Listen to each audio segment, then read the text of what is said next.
What's going on, everybody? Welcome back to the Gym Range Podcast. This is episode 12. I'm Carl Heiser with my co-host Alex Cervantes. This is brought to you by Vendetta Sports Media. We hope you all had a great Thanksgiving, spending time with Absolutely. friends and family. Yep. We had a great week watching college basketball. Yes, we did. A lot of great results. Right off the top, we have to talk about the game of the week, where the number 5 Duke Blue Devils defeated the number 1 Gonzaga Bulldogs 84-81 on Friday. Alex, I know you have thoughts. You always got thoughts about the Blue Devils. What do you got? What do you got for me? I mean, I needed that, right? That was just that was amazing. Because here's the issue, right? And this is in no way it's not Gonzaga's fault. I mean, Gonzaga was an 8.5-point favorite against the number 5 team in the country, which, if people don't know, I mean, that is just absolutely slanderous to whoever you're playing. The fact that you are ranked 4 spots higher and you're almost a double-digit point favorite, but that's just because the way they've dismantled Texas and UCLA. Yeah. And it doesn't help that 3 days prior they made UCLA look like their January selves. Yeah. And so I thought it was a fabulous game. First things first. Paolo Banchero is amazing. I mean, that first half was spectacular. Yeah. I'm running out of superlatives for this guy because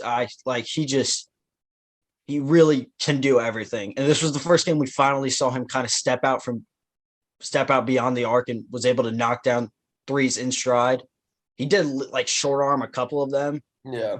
Which at 6'10", 250, I don't really want you use your base a little bit, big guy.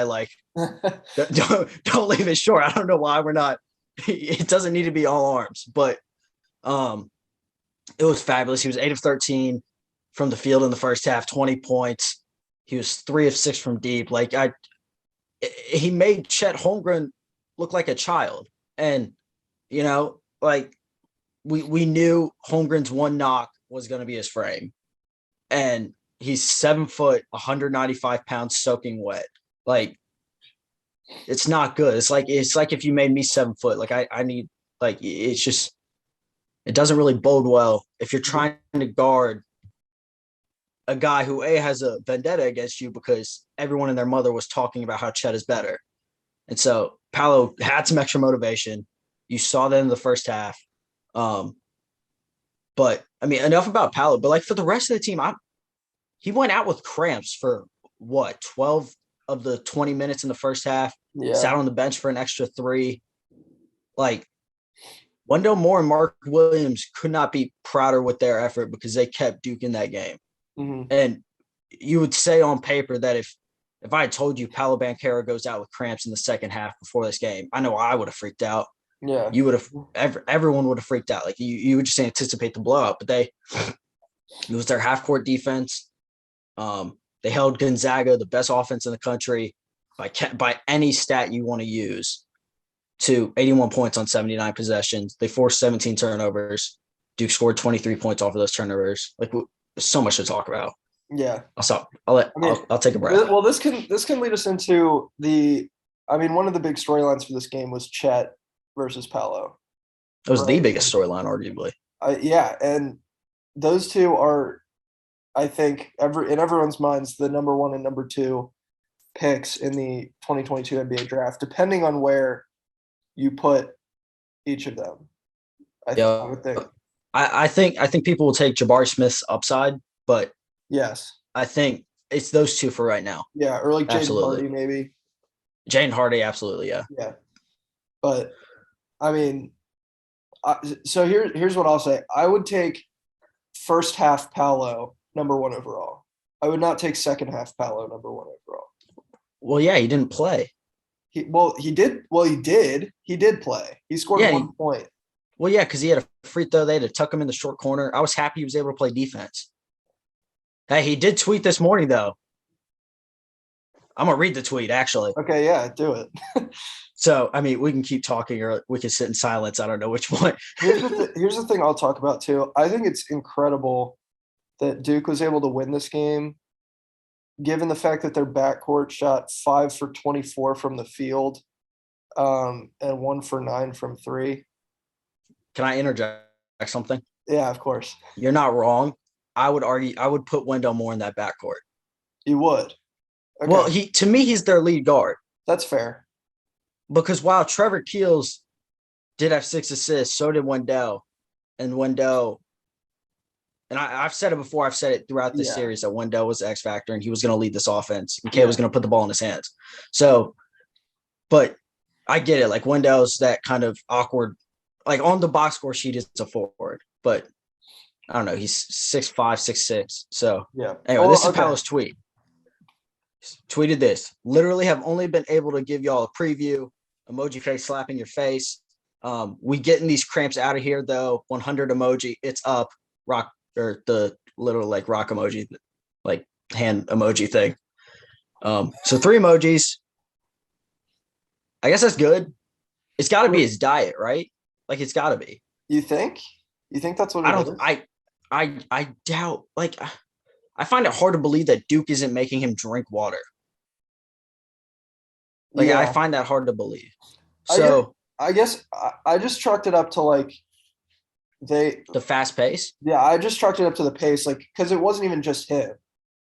They had other guys who were cramping too, and like I just thought it was they aren't used to having to run for that long. Which is going to come an issue come tournament play.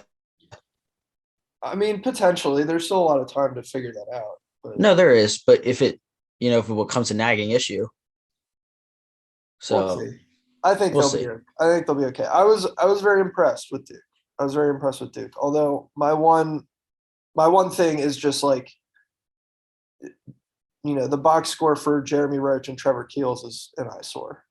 So yeah. But I was very impressed with Mark Williams. I think Mark Williams is pretty underrated. He had a slow start. He didn't play well against Kentucky. This was like the first big game where he's matched up well enough to kind of just show what he can do. Yeah. And also, I'm going to be frank. I didn't know he added the little left-hand baby hook.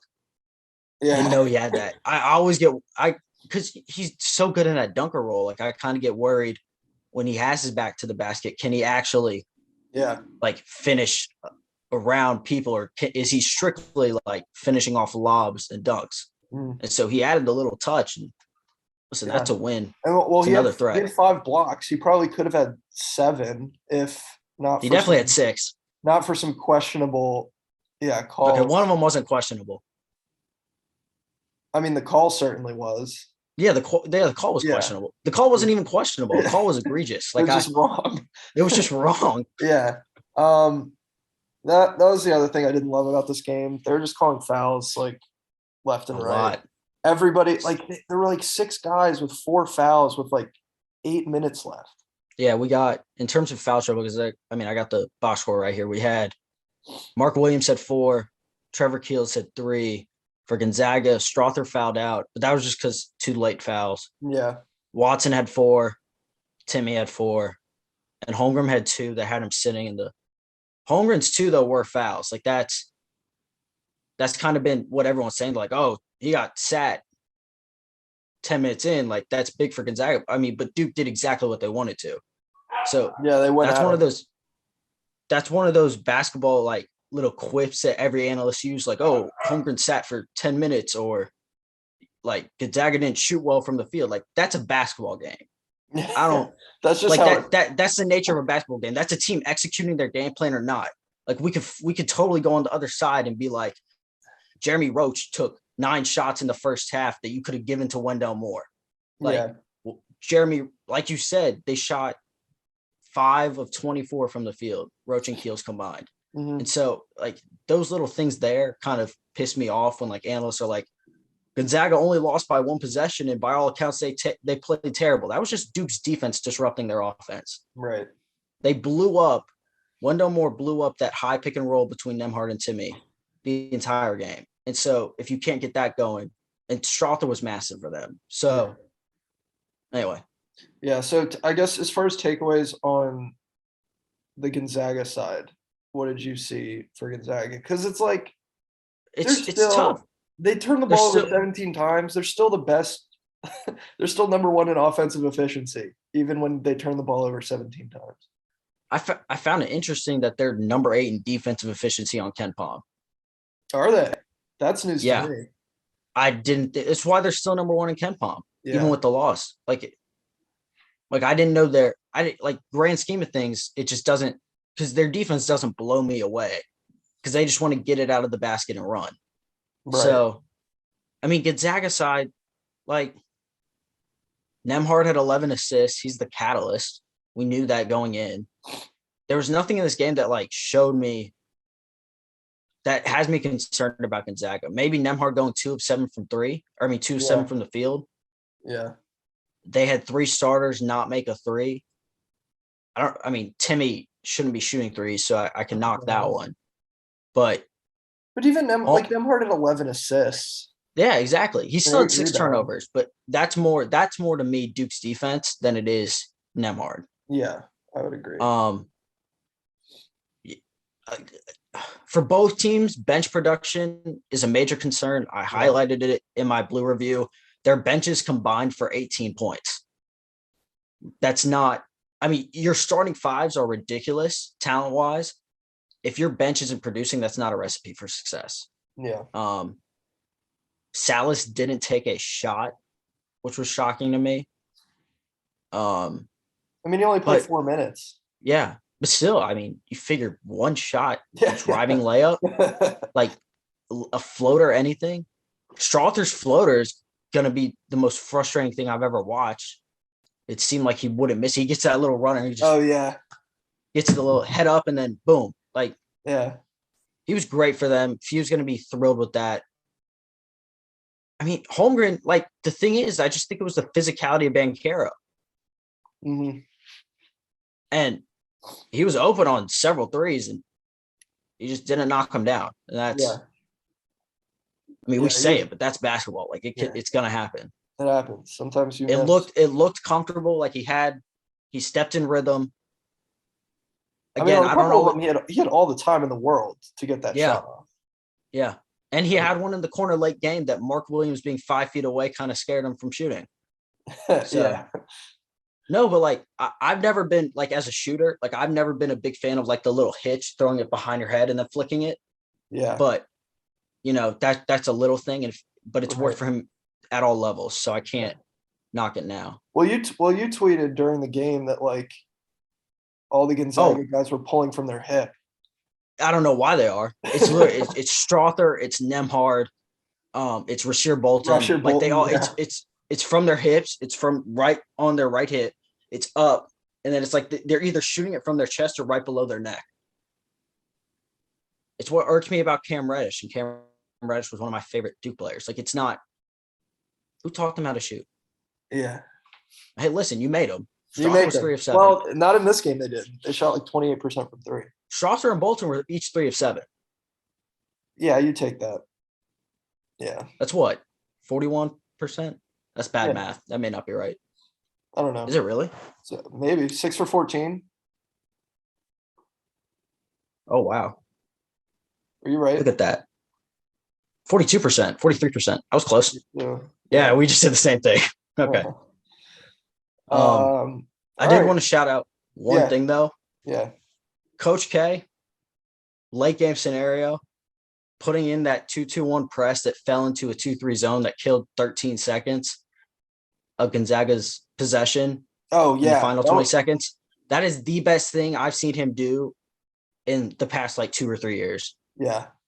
That took me back to like that was impressive. Like I haven't seen that since he used RJ Barrett as a decoy to get Cam Reddish an open 3 against Florida State. Yeah. Like that was I'm glad you brought that up because I think most people who watch the game would say like why didn't Gonzaga get a shot off? Like why'd they run 13 seconds off the clock? It's like they could not like watch that final possession and show me where they're getting the shot off. Because I was watching the game with my mom, bless her, because I don't know how she was watching that game with me. But I was watching it. I was like walking through. I was like, watch Roach come up and pressure Nemhard. Wendell Moore and Keels are probably gonna face guard Strother and Bolton, so they don't get an open look. They're gonna give Timmy a 2 if push comes to shove, but he's the inbounder. Yeah. But Wendell Moore literally came up from the wing, collapsed there, forced Timmy to get the ball across half court. It took them like 6 seconds to get across half court. They then trapped on the weak side wing, on the left wing, right wing, on one of the wings. Yeah. So I was just a great late game adjustment. I got to give him props for that. Yeah. All right. That's enough Duke Gonzaga talk, I think, because we have a whole Is it? week. We got because we got a whole week of stuff to cover. So we'll do this now. Let's do best thing you saw this week, worst thing you saw this week. I mean, it's probably gonna be the same for you. Best thing I saw this week was Dick Vitale on the call again for ESPN. Yes. That was amazing.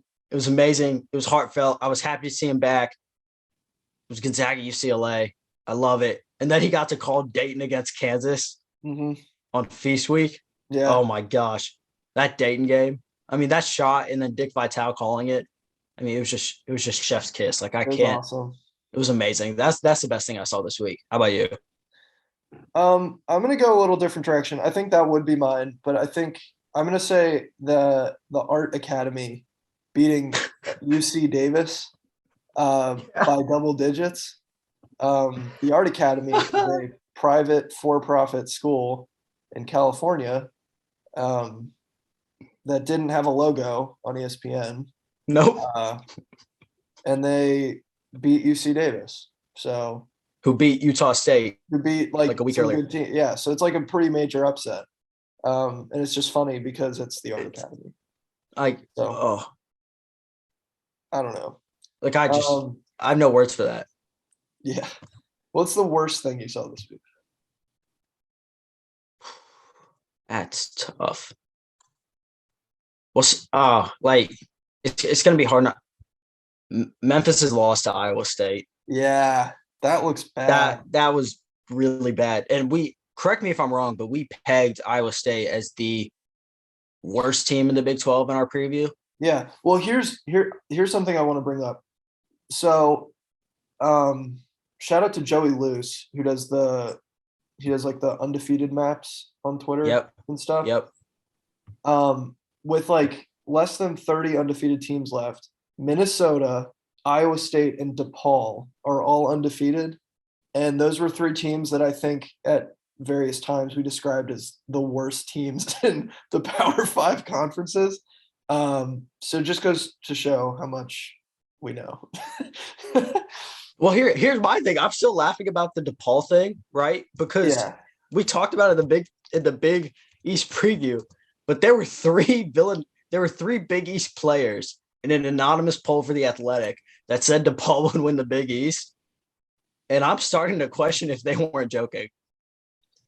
Because like DePaul actually, like, I mean, granted, they're still 108th in KenPom, but I mean, they're not playing like. No, they're not. Well, they beat Rutgers. They did. Rutgers hasn't looked great though. It's true. So. But I don't know. They're 6-0. Win is a win. I guess. Again, they play Loyola Chicago. What? They play Loyola Chicago on Saturday. Loyola Chicago is what now? 2 losses? Yeah, they're 5-2. Yeah. Well, I should have. Oh, wait, when? On Saturday. Maybe I should stay in Chicago. Yeah, Loyola Chicago lost back-to-backs to Michigan State and Auburn in the battle for Atlantis. So that was such a good tournament. It was. Yeah, it ended up being like really fun and competitive, and I think that's what you look for in these types of. No, without a doubt. Like Feast Week is top tier sporting week event. Yeah. If that sentence even made sense. But it was great. I do want to give one quick shout out to Northwestern. They're still in the top 40, top 41 in KenPom. Yeah. They're still above North Carolina. Maryland fell out of the top 40 after. Oh no. This past. They're 46. Hey, you're still ahead of North Carolina. I don't know if you like that nod, but I mean, the only reason for that is because North Carolina's defense is awful. Like it's horrendous. They have a top 20 offense and a below 100 defense. Yeah, but in a head-to-head matchup, I still take North Carolina over Maryland. So Well, yeah, I would. yeah, so it doesn't really do much for me. That's fair. Yeah, here's the worst thing. I'll say that here's the worst thing I saw this week, and I guess this was a whole week type of thing. Illinois is so hard to watch. I didn't watch any of the games, so I can't attest to it. But it's because they're hard to watch that I did not watch any games. Okay, So yeah, well there you go. that says a lot. Yeah, they open the week with a 20-point loss to Cincinnati. Shout out Wes Miller. Yes. A game that they were 10-point favorites. They lost by 20, so 30-point swing there. They won a close one against Kansas State the following day, which Kansas State is bad. So that's not super encouraging. And then they had a game on, was it Friday? Yeah, Friday. UT Rio Grande. They were losing to them by a pretty fair margin, I think, at one point, and ended up winning by 9. But like that's a Kofi game, had to have 38. that's a game they were favored by 27, and they He had to won have by 9. 38 points to beat them. Yeah, it's just like Curbelo so far has not been what everyone thought Curbelo would be. He turns the ball over way, way, way too much. And if Illinois is going to be anything this year, like a second weekend team, yeah, they need. That can't happen. No, and they already weren't a second weekend team last year. Yeah. So thank you, Loyola Chicago. Yeah, shout out Loyola Chicago. But go Ramblers, baby. And like their 4-game slate right now doesn't get any easier. Like they got Notre Dame tonight, and which by the way, we're recording this on Monday, so it's Monday. We had the Big Ten ACC Big Ten Challenge. Mm-hmm. If the ACC wins this, by the way, I'll be shocked. But the Big Ten has looked equal parts bad. Not as bad, but hasn't looked great. Yeah.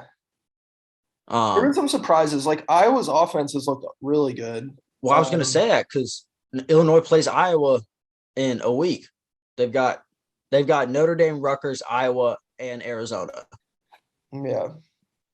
I mean, they could split. I think they could split those games. If they go through 3-1, like that, I think Illinois has to take that as a win. I think so too. Based on what's happened this past week, you got to celebrate it. Win. Yeah. I mean, and Cincinnati was their second. I mean, we talked last week about the Marquette. Like they lost to Marquette and then followed that up with a 20-point loss to Cincinnati. So it's just not good. And we'll see where they end up being ranked. I think they'll probably fall into the 20s. Illinois? Yeah. No shot they're ranked. You don't think they're ranked at all? No. I think they fall out. Really? After that drubbing? Yeah, but then you get a couple wins, so it's like I can't justify. You've lost to an unranked Marquette team and an unranked Cincinnati team, and Carolina lost to 2 ranked teams and fell out. So that's fair. If Illinois doesn't. Okay. Yeah, well, we'll find out, I guess, later today. We will. Another thing I want to talk about, Iona, is like kind of nice. Kind of nice. Kind of nice. They beat a top 10 Alabama team. Yes, they did. An Alabama team I was high on. That could have been my worst thing of the week, but yeah, they'll figure it out. So yeah, they beat Alabama. They lost kind of a gross one against Belmont. Yep. So that's not great, you know. And they covered against Kansas. So yeah, there you go. Good teams win, great teams cover. Thank you, Iona. Great teams cover. It's true. Agbaji 17 in that game. So. Christian Braun 18. Oh wait, you know what? I'm gonna change my worst of the week. Okay. Christian Braun had a poster in their game against Dayton. Then he got a tech for immediately pointing to the guy he dunked on. And from that point on, Dayton just owned Kansas. So Christian Braun, Was that the basketball gods getting back at you? Maybe. Maybe, I can't attest to that. maybe a little bit. Maybe a little bit, because that seemed very spiteful that Kansas was up like 17 and they somehow lost on a buzzer beater to Dayton. Hmm. By the way, Dayton, no business winning that game. Lost to Lipscomb at home, lost to UMass Lowell at home. Those losses don't scream, I'm gonna beat the number 4 team in the country. Right. Well, that was my takeaway. My takeaway from the game was not Dayton is good, because they're not. They're just not a good team. No. Yeah, just my takeaway is just like Kansas is still figuring some things out. I mean, they were winning by 10 at halftime. Yeah. So right there is like they should have just run away with this game, and they just choked it away. Yeah. So I haven't checked like kind of the numbers on the box score of like turnovers, rebounds, but Yeah. oh, they were out rebounded by 8. That shouldn't happen No, it shouldn't happen. at all. Yeah. I do have an interesting question, because you and I both pegged Kansas as our kind of like preseason national champions, which I don't know if we want to jump ship so early, but is it time we start having conversations where it's Gonzaga, Duke, Purdue, the field? Because those are in my eyes, those are the clear-cut best 3 teams in the country, and it's by a gap. Yeah. Yeah. So do we I mean, the bets are going to start rolling in when you start taking those teams versus the field. But I mean, I so mean- give me okay, so those are your top 3. Who are the other 2 that would be in your top 5? I mean, it's tough, right? Like if Kansas had won this tournament convincingly, like Kansas is obviously in there, but I mean, Baylor sits just below them. They're They've still looked way undefeated. better than I thought they would. They do. Yeah. Matthew Mayer still hasn't like blown me away, but it's okay. They have literally everything else. Yeah.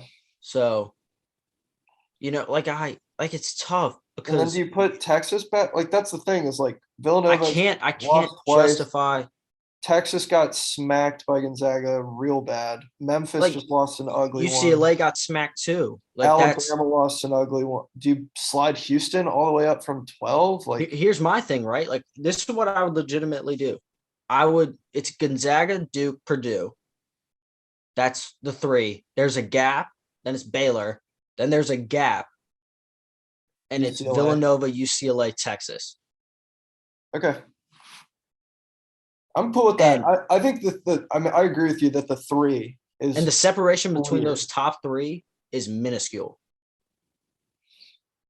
It's not much. Yeah. I mean people like people are kind of coming in with the arguments that they would have Duke jump Purdue. I'm not quite ready for that yet. Just because I think people are quick to forget that Purdue beat North Carolina and Villanova on back-to-back days. Not even back-to-back games, back-to-back days. Yeah. They beat 2 top 20 teams. And then They don't beat really them play all by defense. 57. They don't really play defense, but if you can just outscore your opponents, and you have Jaden Ivey, which is just the ace of all spades. It's so, true. They just have a very complete team. Like they do. There's not a lot of holes, and we talked about it. You just got to hope Purdue kind of beats themselves. And are they going to drop a couple games in Big Ten play? Probably. Like you're going to have a poor shooting night. Stefanovic is going to go 2 of 12 from the field for no reason. Like it's going to happen. But right. I agree. I don't know. Duke's win was extremely impressive. I don't think it was convincing enough, especially with Paolo being out, to justify Duke jumping to 1. Mm-hmm. And I'm saying that with all the bias in the world. I think it's got to be Purdue, Duke, Gonzaga, Baylor. I don't know how far Kansas falls. I mean, Dayton won the tournament. So Dayton went 3-0. They're not going to sniff the top 25, though. No, Dayton's not going to. No, because of their losses. But I'm just saying how far Kansas falls. So Baylor jumps to 4, right? does Villanova really find that Villanova has to find themselves back in the top 5 now with 2 losses? Yeah, maybe. Or UCLA. Oh yeah, UCLA. I'd drop UCLA to 5. Villanova 6, Yeah, yeah. Texas 7. Or actually, no, I'd go Kansas 7, Texas 8. Keep Texas. Memphis will drop. Kentucky's back in the top 10, which we're kind of forgetting about them, but it's not like Kentucky's bad. Yeah. Their losses to Duke, which now looks tremendous. Hmm. So it's solid. Yeah. I did have a question for you. Do we Yeah, what's put up? I mean, I don't know where we're at in the show, but do we put is it too early to put the ACC on Fraud Watch? No, it's never. That's the beautiful thing about Fraud Watch is it's never too early. Okay. Is you can So just it's completely reactionary. So you can put okay, people on so Fraud Watch whenever you want. is the ACC fraud on Fraud Watch? I think the ACC might be on Fraud Watch. The Might be, ACC, or other than so, Duke, is outside of Fraud Watch, or is on Fraud Watch. that's fair. Duke's the only ranked team. They've got I'm gonna check trusty old Ken Palm here. Um let's check ACC schools. We've got the next one after Duke is Virginia Tech with 2 losses, sitting at 27.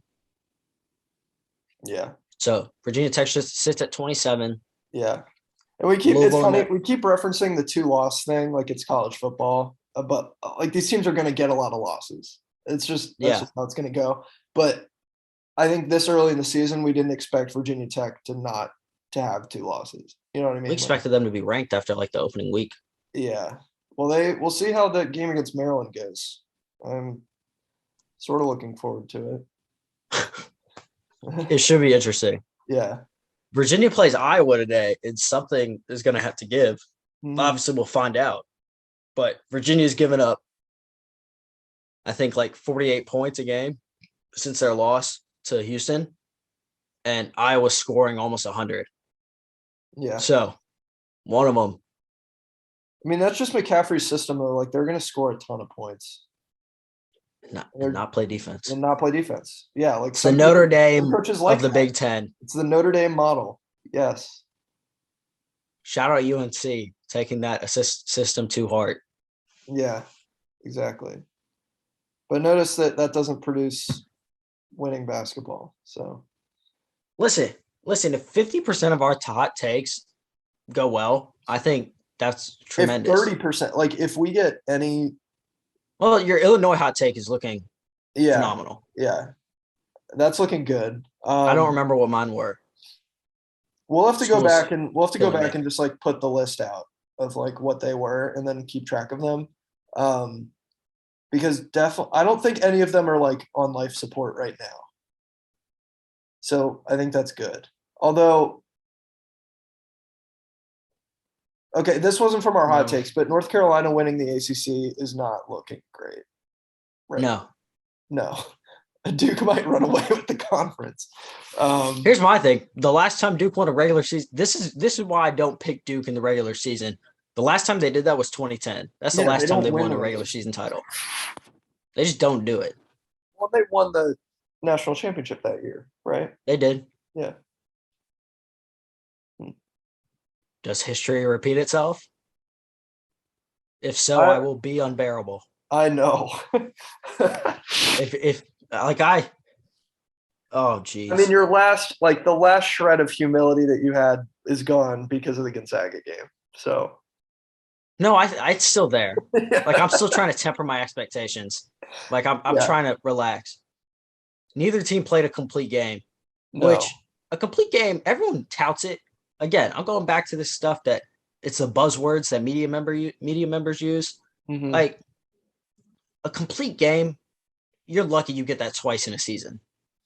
Yeah, it just especially against great competition. No, like it doesn't happen. You don't get that. It's a unicorn. It escapes you. I don't know why people say it. Oh, Gonzaga didn't play a complete game. Neither did Duke. How many teams play a complete game? When have we seen a complete game this season? Yeah, neither of them on shot both ends of the well, floor, shooting it from deep. Like yeah. Anyway, that's a pet peeve. Right, in case you couldn't tell. Okay, cool. Yeah, do you have any other like big things from this week that you wanted to talk about? I didn't talk about Um, Maryland. I didn't talk about Maryland because I'm just too depressed to talk about them. They're the not even. Bonnies lost. They did. They lost bad. I learned about that before the show. I went to bed. I figured they were going to beat Northern Iowa. They did not. So, you know, rough. Yeah, not good. And now 2-3 Northern Iowa team. Yeah, So with losses to Nicholls State, Vermont, Arkansas, which Arkansas is good, but I mean, how many teams are going to fall out of the AP poll now? that's what I'm really curious to see what this AP poll looks like. Illinois might not fall out. I might take that back. The amount of teams that lost, like Yeah. Florida lost, Yeah. Seton Hall lost. Well, St. Bonaventure though, they'd been playing with fire for way too long. They were going to drop one of these games. I mean, Iowa State's going to be ranked. I'm interested to see how high they are. They beat 2 ranked teams. wait, what? They beat Xavier. Xavier is ranked. Xavier's Yeah. going to fall out. Iowa State's undefeated with 2 ranked wins. So, yeah. Iowa State on paper is the top 3 Big 12 team. No, top 4 Big 12 team. See, Texas is already in the SEC at this point. Yeah. I'm Yeah. sorry. So sorry. Yeah. Wow, Iowa State. Look at them go. I know. That's crazy. Like oh man. Michigan's going to move up or stay. Yeah. They can't fall out. I mean, Alabama's gonna drop. Illinois is going to drop. Did Tennessee lose? Memphis is gonna drop. Tennessee's going to climb. Arkansas lost, didn't they? No. Arkansas won. Arkansas will climb. USC will probably climb. If I had to guess. Does Houston stay? I think they climb a little bit. They lost, though, to Wisconsin. Oh, they did? Wait. Yeah, they lost 65-63 there's to so many Wisconsin. games, it's so hard to keep track. They did, you're right. And then they massacred Oregon. But, I mean, how many teams have massacred Oregon now? Oregon's looked bad. They have not Yeah. looked good. I'm starting to I'm feeling better about my UCLA runs away with the Pac-12 take. I'm starting to lose just a little bit of faith in Oregon because they lost by, we talked about it last week. They lost by 32 to BYU, lost by 12 to St. Mary's, lost by They're struggling. 29 to Houston. They're just it's not even like they're losing. Like they're getting blown out. They're a mid Pac-12 team right now. Blown out. And that's not like the Pac-12 has also not looked awesome. Arizona's looked good. I've liked what they've done. How many Power 6 conferences have looked amazing? The Big East. It's really It's all relative. It's all relative to your expectations, though. Like the Big East has looked good, but in a vacuum, like I don't know. That's fair. ACC's looked horrendous, but there's a lot of parity. That's what I like that there's parity. That's what's good. We need that. Yes, that is good. We need it. I'm glad that there isn't just one conference like dominating everybody. So I wouldn't mind if it was ACC, but that's okay. Yeah. Well, I digress. When you have Clemson blowing double-digit second half leads, like that's just not going to happen. That was painful. I'm not gonna lie. Which one? The first one or the second one? All of them. Yeah. Throw them together. So yeah. Washington State took their first loss to Eastern Washington. So I just need them to make the tournament. Like that's the thing is like my take on them reaching the Sweet 16 is dependent on them making the tournament, which is not at all a guarantee. So yeah, but we'll see. yes. All right. Yeah. Anything else? I'm ready to wrap up. Have we done fraud? We didn't do fraud watch, but I feel like everybody lost. So like fraud watch.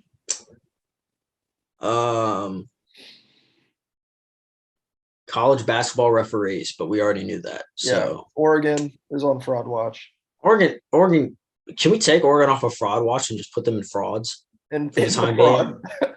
They're just frauds. Are we allowed to go back? Are we allowed to go back on frauds? Like the thing about fraud watch is it's like impermanent. Like we're not really committing to anything. But like fraud is like that's a hard and fast. That's fair. Yeah. They are a fraud through the first 3 weeks of the season. I'm fine saying that. Yeah. We're 20 days in and they have 3 losses. We'll figure all out by more than the 12 criteria points. for like how long being in fraud watch makes you a fraud. We haven't really sussed that out yet. But If you're still in fraud watch and we put you on and if we put you on at the beginning of November, we put you on fraud watch, you're still there in December, I'm willing to throw you in the okay. now created fraud basket. Okay. Yeah. Yeah. College basketball refs, fraud watch, Oregon, Illinois, Michigan. Michigan. A lot of frauds these days. UNC. Yeah, Carolina. Even though they do have 2 ranked losses, so I caution against that a little bit. They're in the upper tier of fraud watch. Because I do feel like they'll figure it out. Yeah. I'm not putting Kansas on. Losing on a buzzer, like they lost on a Memphis. Buzzer, like I know you like them. I'll put Memphis on fraud watch. You can't lose by 19 to Iowa State. That's a bad loss. Well, maybe it turns out to be a good loss, but for right now, it's a bad loss. If they play Georgia close, I'm gonna die. St. Bonaventure's on fraud watch. Oh, I like the Bonnies. That's fair though. Too. It's fair. It's too many escapes. They're playing too many of these bad teams close, and then it's too many escapes. I agree. And they also, I think, if you look at the box score from this Northern Iowa game, every single one of their starters played 36 plus minutes. They had 2 guys come off the bench, one for 6 minutes, one for 2, I think. Like, so depth, a concern. It's fair. It is. But, yeah. All right, cool. That's Fraud Watch. Yeah, thank you all for listening, watching. If you're on YouTube, be sure to subscribe to the YouTube channel. Follow us on Spotify so you never miss an episode. Go give us a follow on Twitter at JimRagePod. Please follow us on Twitter. We would like that very much. You might even say we'd be thankful for it, even after Thanksgiving. I see what you did there. Yeah. So yeah, anyway, that's gonna do it for me, for Alex. Thanks for watching. Thanks for listening. We'll see you guys next time.